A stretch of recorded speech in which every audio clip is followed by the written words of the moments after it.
Bishvilze à Torah. Donc, parmi la question, je reviens donc, la question du Maharal, c'était qu'est-ce qu'il faut, quel est le minimum qui fait l'essence même d'Israël? La réponse, c'est que ce minimum, il a trois facettes. La première facette, c'est la Torah. Donc, il dit Yavne becharamea, yesh lahem bishvilze à Torah.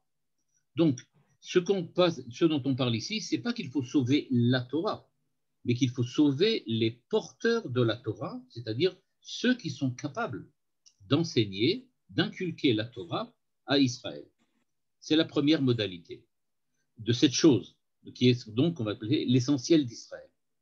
Rabbi Tzadok, ou Akoar Shelahem, Bishvil Ta'anito, Utfilato, El Hashem Itbarach.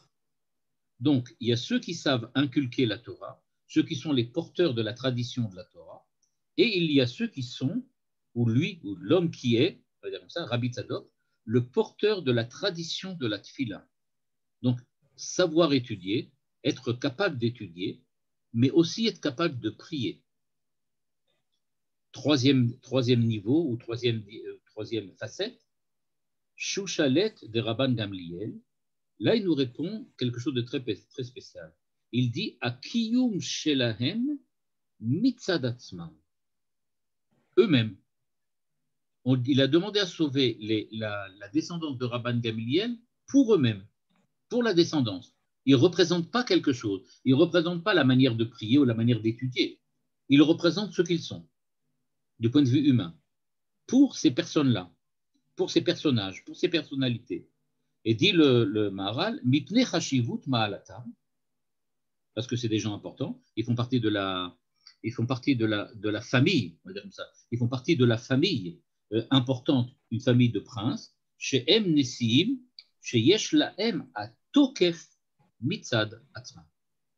C'est-à-dire ce que représente donc la descendance de Rabban Gamliel, c'est la pertinence d'une personnalité à une certaine époque dans une certaine génération. Ils sont pertinents, ils ont quelque chose à affirmer, ils affirment d'un point de vue humain quelque chose que seuls eux peuvent véritablement exprimer. C'est ce qu'il nous dit ici, parce qu'ils ont ce qu'il appelle Tokef Mitzad Atzma. Leur présence, leur prégnance sur le réel est telle que eux seuls sont capables d'avoir cette, on va dire cette prévalue, on va dire comme ça, dans la réalité humaine de l'époque. Ou cette plus-value plutôt que prévalue. Plus-value. Aliédé Elou Shlosha, Yiyeh Lahem Kiyum, grâce à ça, l'ensemble du Ham Israël, donc tout l'ensemble du Ham Israël, pourra donc continuer à perdurer, à exister, Loïch le Toubam Soneh. Et donc, personne ne pourra les détruire. Le Maharal re-explique, Mitzad Torah, Mitzad Tfila El Hashem Itbarach, ou Mitzad Atzmam, mais là, jusqu'à présent, on ne comprend pas très bien ce qu'il veut dire, et il revient sur la même idée, Kasherem Gdolim Meyuchasim V'Chashuvim. Parce qu'ils sont vraiment importants par eux-mêmes, de par leur personnalité, et évidemment par le fait qu'on leur doit du respect. Donc, dans cette première idée-là, on voit donc apparaître trois dimensions de ce que c'est que le Ham Israël. Pour le Maharal, sauver le Ham Israël, c'est-à-dire la valeur de la rédemption, c'est une valeur qui prend trois facettes, comme j'ai dit tout à l'heure. Trois facettes. La première facette, ça va être la connaissance de la Torah, la manière de prier et l'être même, la personnalité elle-même, la valeur de la personnalité, le fait que ce soit une haute personnalité. Ce sont les trois différentes choses sur lesquelles le Maharal insiste. Avant d'aller plus avant… Oui, mais oui. Rabban Gamliel, il avait et la Torah et la force de la Tfila. Donc, lui et sa descendance avaient bien ces deux caractéristiques. Non, ce n'est pas eux les porteurs. C'est pas, le fait qu'il ait étudié la Torah, ça ne veut pas dire, ce que j'ai expliqué, c'est qu'il n'est pas, ça ne veut pas dire qu'il est le porteur de l'enseignement de la Torah. Il est quelqu'un qui a étudié, mais il n'est pas le porteur. C'est ce que je vais expliquer maintenant. Et donc, il y a trois dimensions différentes. On va commencer par expliquer la première. La première dimension, c'est celle de Yavne Bechachamea. Yavne vechachamea, ce n'est pas une personne particulière. Il ne s'agit pas de quelqu'un qui sait étudier ou qui ne sait pas étudier, comme Rabban Gamliel. Il ne s'agit pas d'un Talmid Chacham qui est grand ou qui n'est pas grand. Ce qui est important, c'est une école d'études. Yavne vechachamea. C'est-à-dire ce que demande Rabban Gamliel, pardon, ce que demande Rabbi Yochanan ben Zakkai. Ce n'est pas quelqu'un qui connaît la Torah, mais c'est quelqu'un qui porte en lui la tradition de l'étude de la Torah et qui est capable de transmettre aux générations futures la façon, la manière dont on doit étudier la Torah, la manière dont la Torah s'étudie. Quelles sont les clés indispensables pour tout un chacun dans l'étude de la Torah. C'est cela sur lequel insiste le Maharal de Prague. Il demande donc en fait que la personne qui soit en fait le sauveteur de la Torah ne soit pas quelqu'un qui connaît la Torah, mais quelqu'un qui a la méthodologie. Qu'est-ce qu'on fait pour acquérir la Torah? Ça peut rappeler un petit peu l'enseignement de Manitou, quand Manitou insistait toujours sur le fait qu'il y a le Rav et il y a le Hav. Ici, quand on parle de Yavne vechachamea, on demande le Rav, c'est-à-dire celui qui est capable de transmettre la Torah. Il a cette capacité-là. Ce n'est pas nécessairement qu'il est la personne la plus, on va dire comme ça, celle qui a le plus connu de la Torah, mais c'est celui qui est capable de la transmettre, qui a la possibilité, la capacité de la transmettre.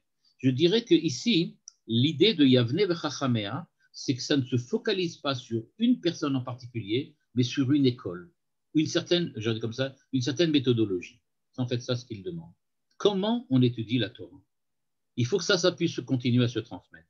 Le fait que tel Rav connaisse tel halachot ou que tel Rav soit plus particulièrement axé sur un certain style de Torah, c'est pas ça qui est important pour le peuple juif ou pour le peuple d'Israël. Ce qui est véritablement important pour le peuple d'Israël, c'est comment étudie-t-on? Comment on fait pour étudier? Donc ça, c'est le premier. Yavne vechachamea. Le second, c'est la même chose au niveau de la tfila. Il ne s'agit pas de quelqu'un qui est capable de prier pour nous, qui va nous sauver. Ce qui est important, c'est comment on fait pour prier. Qu'est-ce que c'est que ce avodat Hashem qu'on appelle prier? De la même manière qu'il y a une avodat Hashem qui s'appelle étudier, il y a une autre avodat Hashem qui s'appelle prier. C'est celle-là que le Maharal souligne, en disant c'est de lui qu'on attend ça. Il sait prier. Et regardez ce qu'il dit dans le texte même, il le dit d'ailleurs, il le dit En mitzad Torah, en mitzad filatam el Hashem itbarach. Ils savent prier vers Dieu. Donc encore une fois, ce n'est pas qu'on va lui demander de prier pour nous, mais c'est qu'on va lui demander comment fait-on pour prier. Il est le porteur de la tradition de la prière. Et enfin, là c'est différent, il y a les trois, la chouchelette de Rabban Gamliel, les troisièmes, eux c'est parce qu'ils sont des êtres particuliers. C'est-à-dire, je ne sais pas si c'est ça ce que veut dire ici le Maharal, mais je me permets de l'interpréter comme ça, en espérant que c'est ce qu'il voulait dire. Je pense que ce qu'il veut dire, c'est qu'est-ce que c'est qu'être un homme? Qu'est-ce que c'est être un homme, pas de Torah, ni un homme de Tfila, mais qu'est-ce que c'est être un homme? Un homme en tant que tel. C'est-à-dire, qu'est-ce que c'est qu'une personnalité?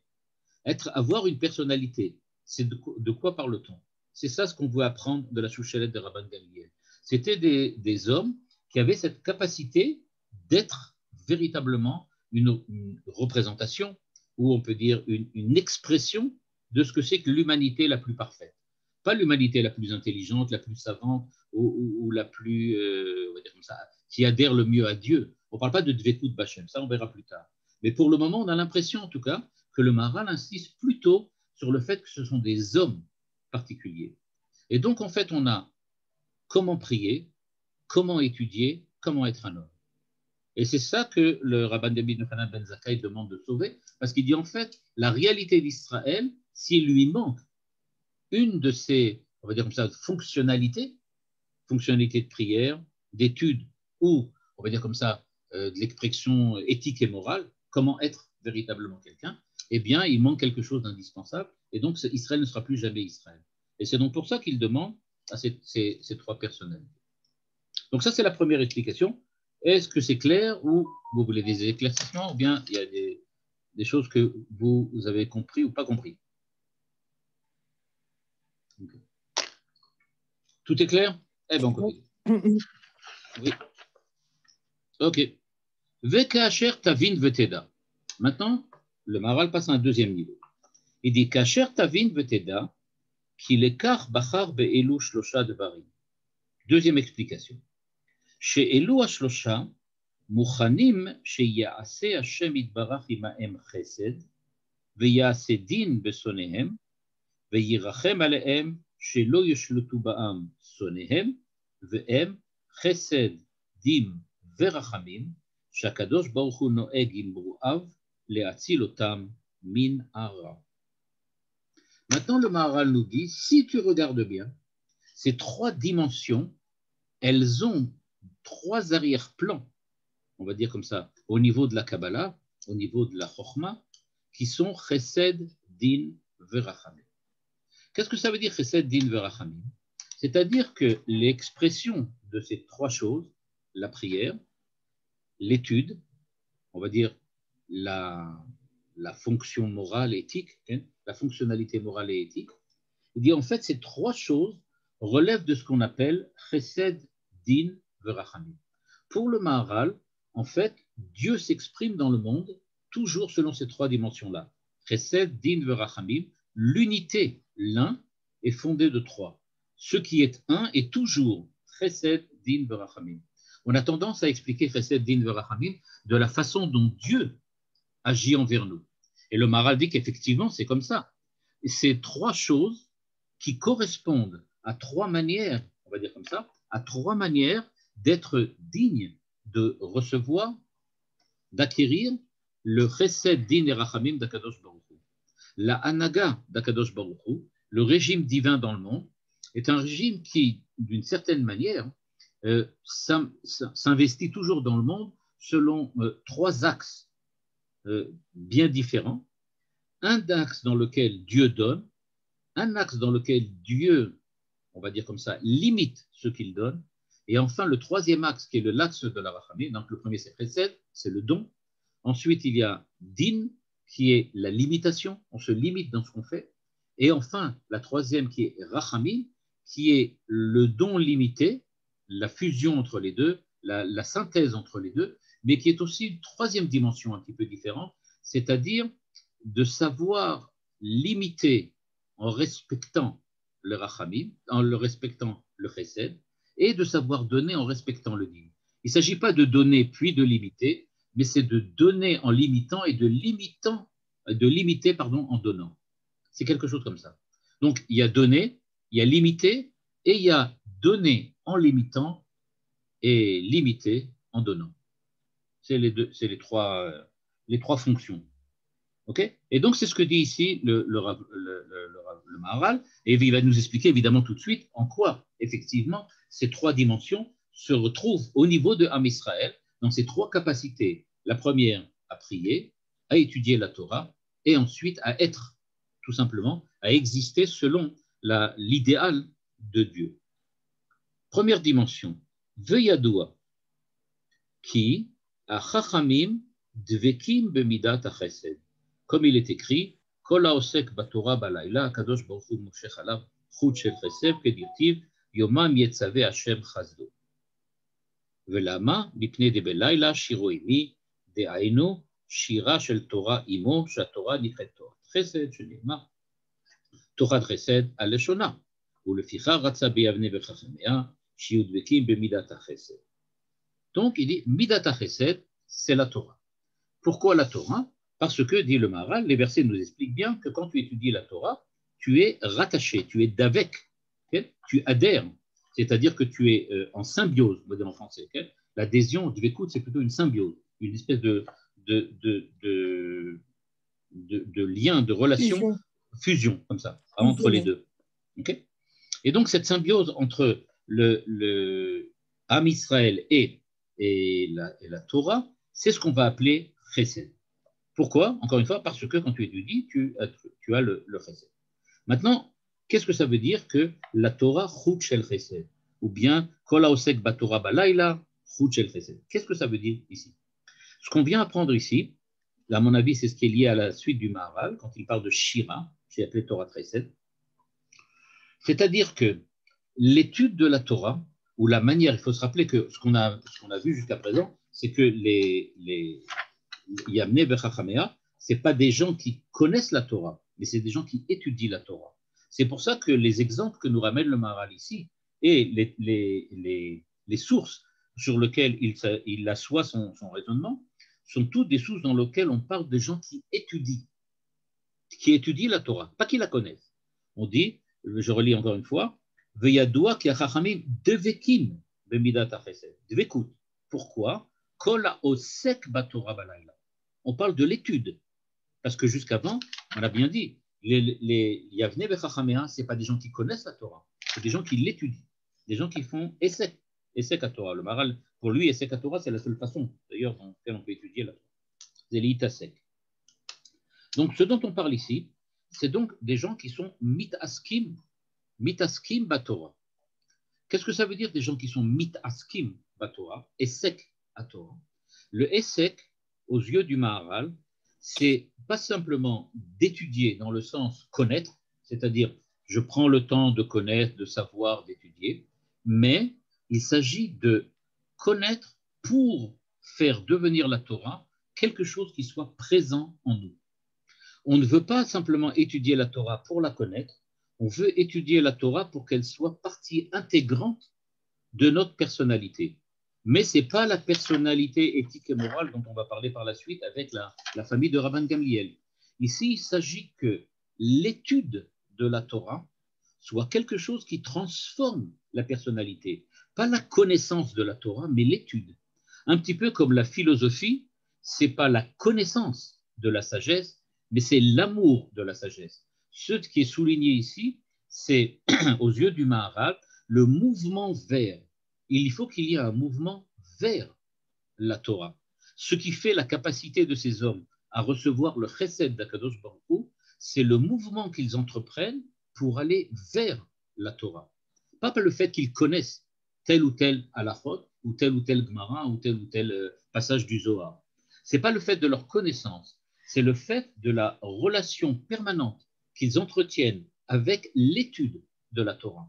C'est une idée qui revient très souvent sous la plume du Nefesh HaChaim et qui se retrouve ensuite notamment dans tous les interprètes modernes du Nefesh HaChaim, comme Emmanuel Levinas ou même Jacques Derrida, qui, bien que n'interprétant pas le Nefesh HaChaim, lui aussi insiste beaucoup sur l'étude en tant que l'acte d'étudier et pas simplement sur la connaissance qui intervient on va dire comme ça, comme finalité de l'étude.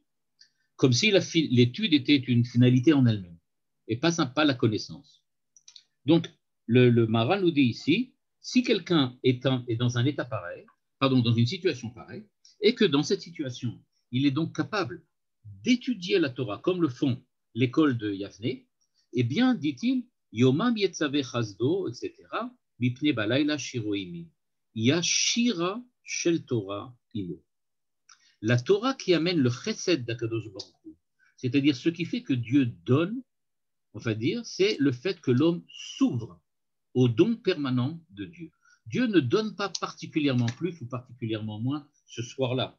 Mais ce qui se passe, c'est qu'à partir du moment où l'homme est ouvert à l'ouverture, on va dire comme ça, à la présence, à l'influence de la Torah, à ce moment-là, cette ouverture fait qu'il reçoit ce que Dieu est prêt à donner.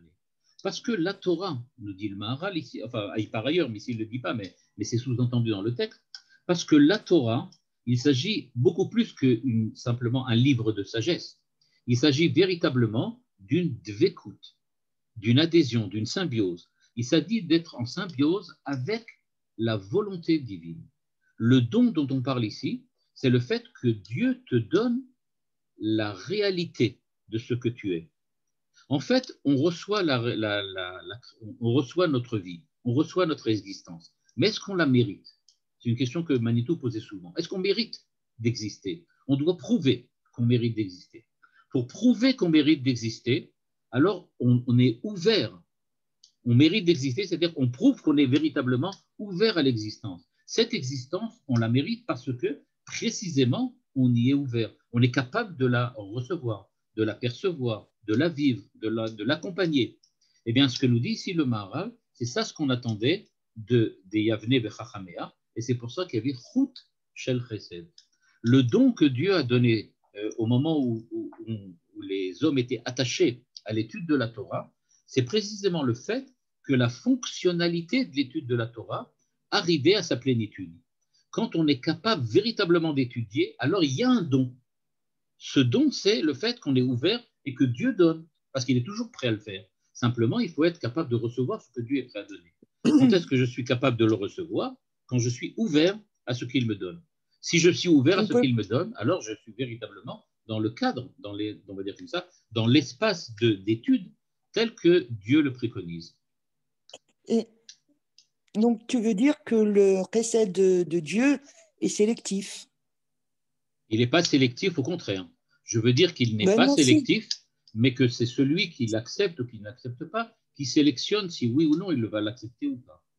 Mais attendez, mais pour les gens qui ne peuvent pas étudier la Torah, qui sont limités au point de vue intellectuel ou qui sont ignorants, qui n'ont pas été élevés puis dans un tel milieu, donc ils ne sont pas aptes à recevoir le recette de Dieu. Le chesed de Dieu, effectivement, je vais peut-être expliquer ça de l'autre manière. Quand quelqu'un ouvre je sais pas, appuie sur un interrupteur électrique et qu'il y a la lumière, c'est pas un don de la nature à la lampe, mais c'est tout simplement est-ce que tu as été capable ou pas d'être en harmonie avec le système du don.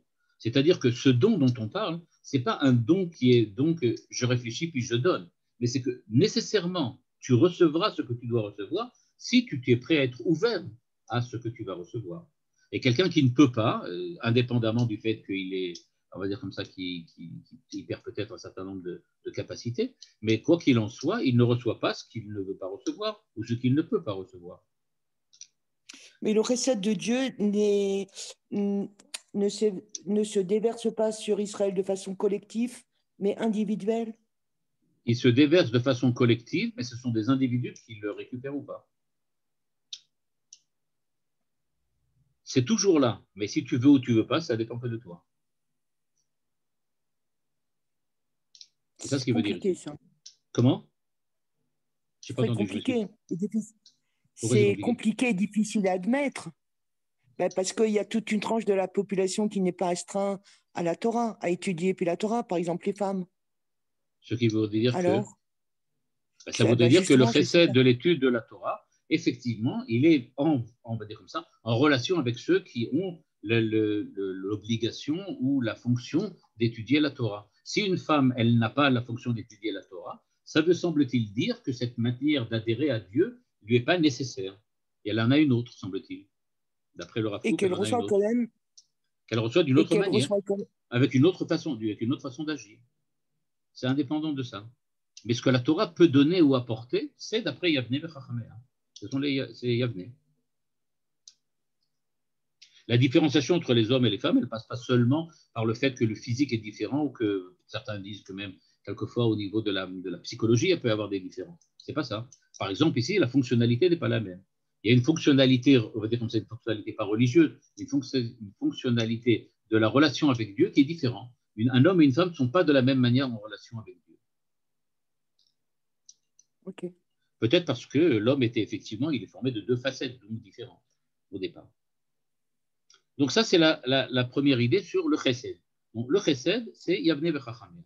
Donc c'est l'étude de la Torah. En étudiant la Torah, je me mets en symbiose, je me mets en relation, je me mets en fusion avec la volonté de Dieu. Et c'est donc ça, ce que je récupère là, c'est grâce à cette fusion. Le fait même que je sois en contact avec Dieu fait que j'ai quelque chose, je reçois quelque chose, où Dieu me regarde d'une certaine manière.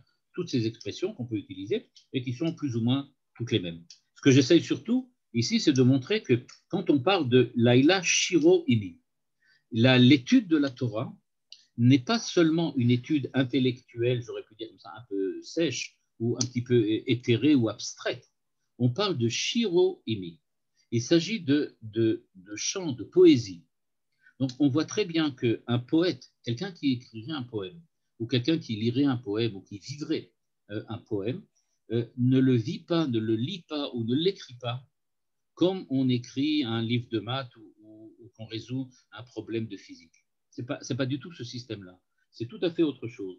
On parle donc pas ici de la Torah dans le sens, je dis comme ça, analytique du terme. Au contraire, on parle dans un sens qui est le sens poétique. Alors, sans rentrer trop longtemps, parce que là, le Maharal ne le développe pas, donc je ne peux pas tellement en parler, mais ici, ce dont on parle, c'est beaucoup plus une espèce de, pas une espèce, mais c'est beaucoup plus la réalité poétique que l'on retrouve de la Torah, dans la Torah, qui est ici mise à l'épreuve. On se rappelle par exemple le fait que le Netziv de Vologine dit que quand la Torah nous dit Kitvu et Ashira Azot, vous devez écrire cette Shira dans le Sefer Dvarim. Alors certains disent Kitvu et Ashira Azot, ça veut dire d'écrire. Chacun a le devoir d'écrire Parashat Azinu, parce que Azinu c'est effectivement un poème que les enfants d'Israël ont lu, ont déclamé avec Moshe. Mais le Netziv de Vologine dit non, quand on parle de Shira Azot, c'est toute la Torah qui est un poème. C'est ce poème-là dont on parle.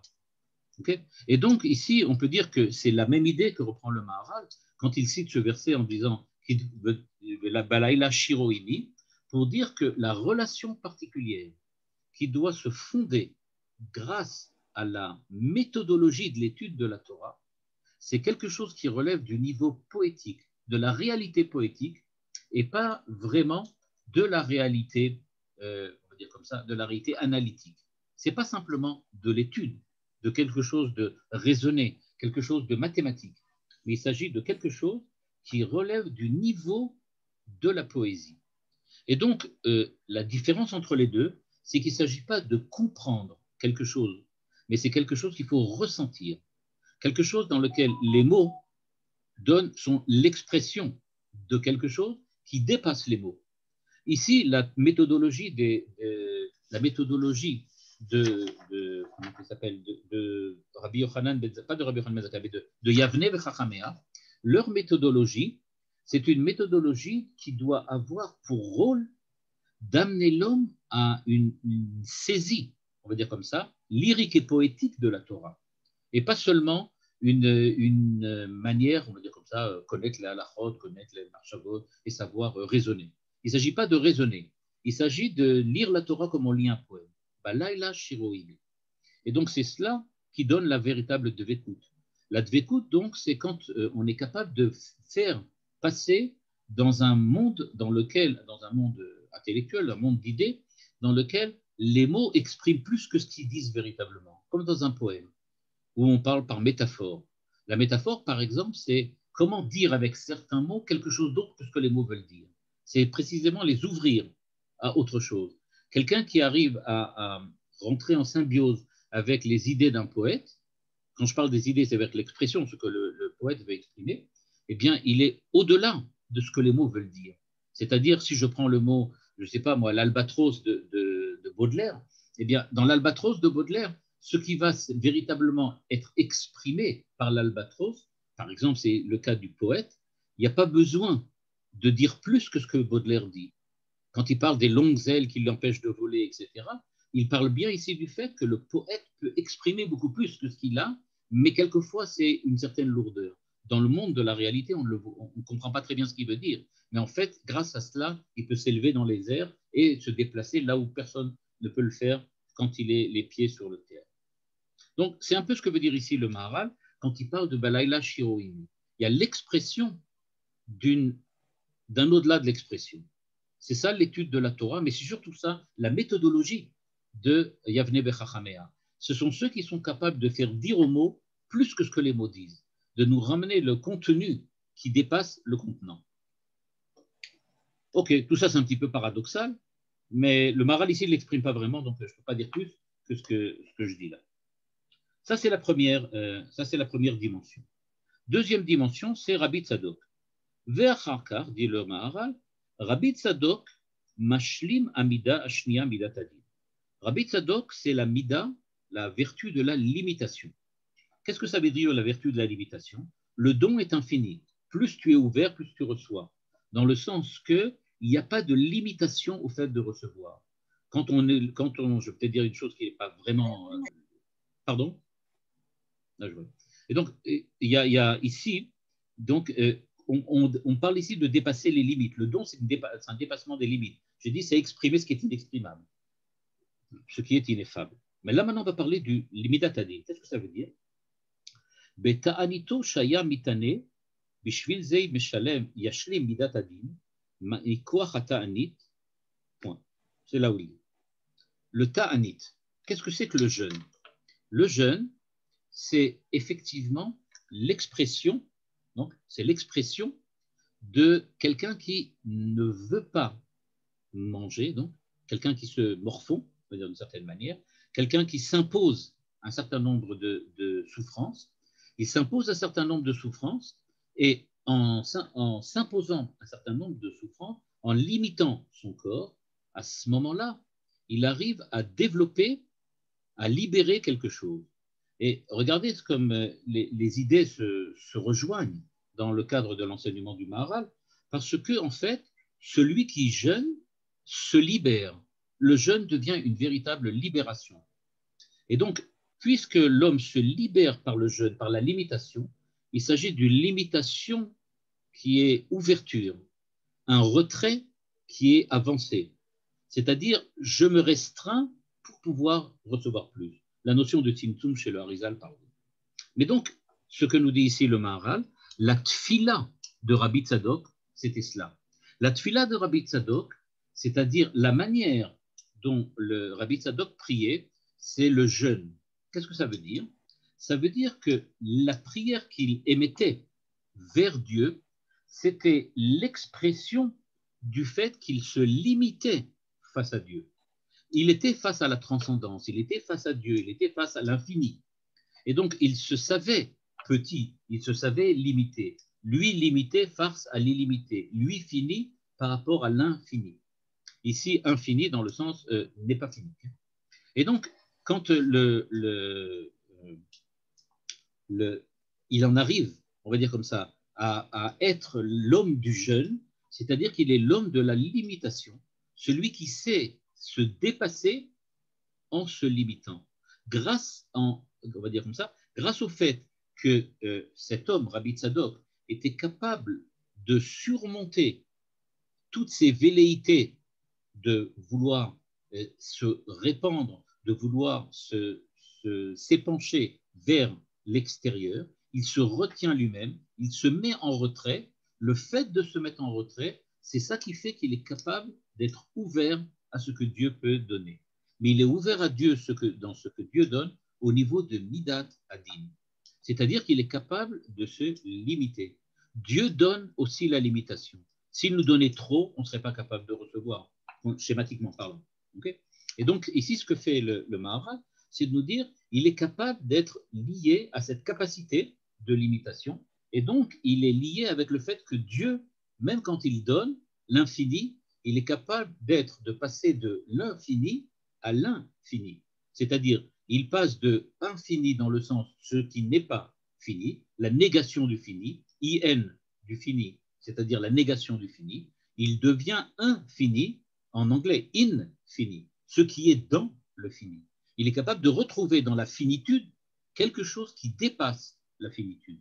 On n'est pas dans le cadre du chesed, dans lequel on sort complètement et on arrive à, on va dire comme ça, à accueillir quelque chose qui est au-delà de ce qu'on est. Ici, on arrive à accueillir quelque chose dans les limites dans lesquelles nous sommes. Et enfin, il termine avec la chouchelet des Rabban Gamliel, Sheaya zera emet bli pasoul, ודבק בהם מידת הרחמים, בעבור המשפחה המיוחסת הזאת, ודבר זה תבין מאוד מאוד, ממה שהיה זרע יעקב בלי פסולת קל, והיה ליעקב מידת הרחמים, ודברים אלו יש להבין מאוד מאוד. Et donc il dit de la même manière ce qui s'est produit, qui étaient donc les trois personnes, pardon, pas les trois personnes, mais la troisième facette donc, de la relation avec Dieu, c'est la facette selon laquelle on est comme Yaakov, qui a une famille parfaite. Chacun exprime ce qu'il est, mais tous arrivent à exprimer l'unité. Ils sont unis tout en étant différents. C'est ça l'idée que donne ici le Maharal sur Yaakov. Yaakov, il est Zera Yaakov Blip Soleil. Chacun a son rôle à remplir, mais tous ensemble forment une unité. De la même manière, ce que savaient faire donc la chouchelette des Rabban Gamliel, c'était on va dire comme ça, leur aptitude à pouvoir exprimer chacun dans ses limites le côté familial, c'est-à-dire l'aspect unique de l'ensemble de leur famille. Ou peut-être on va dire ça de cette manière, pour être un homme, chacun a une certaine spécificité, mais cette spécificité doit s'exprimer dans le cadre de l'humanité, dans le cadre de l'être humain, dans le cadre du fait d'être un homme. Et inversement, être un homme, c'est toujours savoir s'exprimer dans le cadre de l'imitation d'une certaine personnalité. Et donc, ils étaient des personnalités exceptionnelles, en ce sens qu'ils avaient précisément à la fois l'humanité en tant qu'humanité, mais aussi l'expression spécifique de leur personnalité, sans qu'il y ait contradiction entre les deux, mais qu'au contraire, chacune soit la base, on va dire comme ça, le principe et le fondement de l'autre. Et il termine le passage en disant וכאשר יש להם אלו שלושה, c'est-à-dire יבנה, רבי צדוק אל השושלת, אז היו דבקים בכל מידותיו יתברך שהוא מנהיג בהם עולמו, ויציל השם יתברך אותם, ואין ספק בפירושי למי שמבין עיקרי החוכמה סתר לקבלה, כי אלו דברים הם כל המידות שהוא יתברך מנהיג את עולמו בטוב, והבין את הדברים היטב. Et donc ici, véritablement, on arrive à exprimer et s'exprimer selon ces trois dimensions-là. Eh bien, dit le Maharal, on est effectivement en parfaite adéquation avec la façon dont Dieu est prêt à guider le monde, et donc on est ouvert complètement au régime divin, à la manière dont Dieu guide le monde, et on est, sans avoir besoin de faire un effort particulier, capable de recevoir et de suivre ce que Dieu veut bien donner. Donc, dans cette idée, dans ce petit passage, donc qui est extrêmement important, mais encore une fois, ce n'est pas ici que se trouve l'essentiel de l'idée du Maharal, mais surtout dans Pirkei Avot. Là-bas, quand il parle à Shosha Dvarim Haolam Omed, ou bien quand il va parler à Shosha Dvarim sur le Din, etc., là-bas, il parle de tout ça. Mais ici, donc, en tout cas, il le rappelle ici très, très brièvement, en disant que tout ça, en fait, c'est fondé sur Chesed, Din, Verachamim, tel que la Kabbale l'enseigne. Ok, voilà, si vous avez des questions, c'est le moment. Je pose une question, mais bon, qu'est-ce que je veux dire? C'est que ces trois composantes doivent être présentes dans le peuple d'Israël pour qu'il perdure. Pour qu'il puisse être, comme il dit, pour être en parfaite adéquation avec le régime divin, avec la manière dont Dieu guide le monde. Et à ce moment-là, tu es sauvé dans le sens que rien ne peut t'arriver puisque tu es de toutes les façons toujours selon la volonté divine. Ce qui t'arrive, c'est la volonté divine, donc il n'y a pas de problème. Non, je parle sur le plan collectif. Qu'est-ce que c'est le plan collectif ici? C'est-à-dire que le peuple d'Israël ne peut perdurer que si ces trois caractéristiques s'expriment. Oui. D'accord. Alors, à l'heure actuelle, il n'y a pas une famille qui ressemble à un Ben Gamiel, il n'y a pas quelqu'un qui se caractérise par ses jeunes. Oui. Il manque deux composantes, alors explique-moi, oui. Moi, je ne sais pas. Je sais pas s'il y a ou il n'y a pas. C'est pas mon rôle de déterminer s'il y a ou il n'y a pas. Mon rôle, il se limite, bien heureusement, à dire ce que le Maharal pense sur le sujet et pas à dire ce qui se passe dans la réalité des choses, qui, à vrai dire, m'intéresse beaucoup moins. Parce que je suis pas capable de savoir ou de déterminer qui correspond à ce que le Maharal veut ou ne veut pas. Mais ces trois composantes doivent être présentes dans le peuple d'Israël. Pour pouvoir effectivement être sauvé, c'est pour ça qu'effectivement, c'est ça. Ouais. Il faut que ça soit là, effectivement. Qu'à dire que c'est là, puisqu'on est, au prochain, on est tous là. Et qu'on ne le voit pas. Bon, c'est pas parce qu'on le voit pas ou qu'on ne connaît pas que ça n'existe pas. Tout à fait. D'accord. D'accord, ok. Bien fait. Chez la Tov. Merci. Bel Shavuot Tov. Merci, Shmuel. Bye. Bye. Bye.